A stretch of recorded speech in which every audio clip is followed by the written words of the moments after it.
Today on Teuty's track analysis, we have the track of the day for January 18th, Vanilla Sky by Polysept. Vanilla Sky is a multi-surface transitional track comprised of the surfaces road, dirt, grass, and plastic. There are also special blocks of engine off, reset, and super turbo. The track has one intended path that makes the difficulty harder than the average track of the day, but there are plenty of safe route options if you are too slow to make the harder transitions. I finished with a time of 41.967, which is about 2 seconds faster than the gold medal time, but 1 second slower than the author medal time. Overall, I thought Vanilla Sky was very challenging, but also very fun to drive. So with that said, on the plus-minus rating scale, I give Vanilla Sky a plus rating. For today's analysis, we are comparing my lap versus the current world record, which was Spammy J, who had a 39.980. To start off, there's not going to be a huge difference, but the first biggest difference will be once we get into the dirt. The world record just takes a much higher line throughout this entire section. I tried to do it the best I could, but ending up here turning very hard to the right hand side, and this is the biggest speed loss in the entire run as far as speed at checkpoints go. Right here I am 33 speed behind already, despite it not really even looking that way.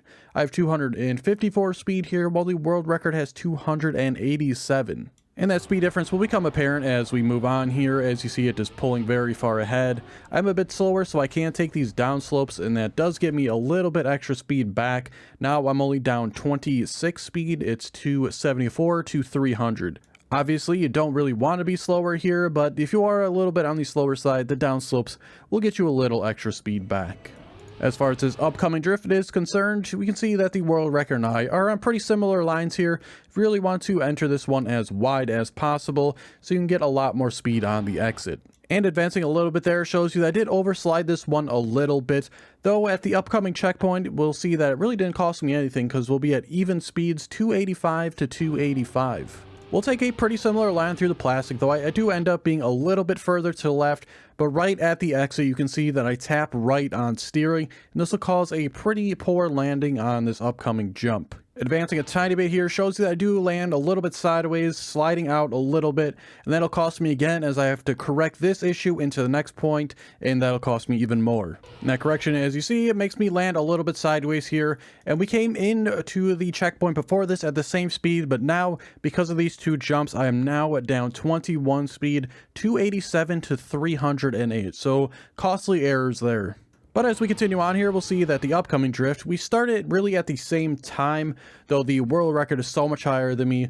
At the end of the drift, this will cost me a ton of exit speed because I have to be very aggressive in order to get around this very sharp turn.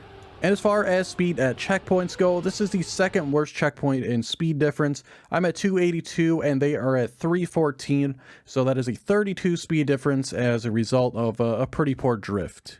I do gain quite a bit of extra speed here off of that, and into this checkpoint, only 5 speed behind now.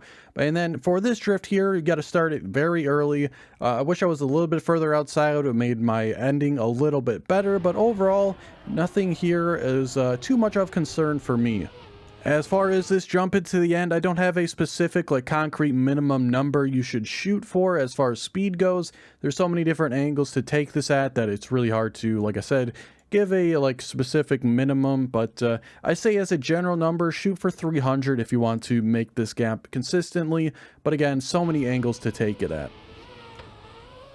So we got a bit of a tougher track today, but I very much enjoyed it. I could see lower skilled or even average skilled players really struggling on this one though.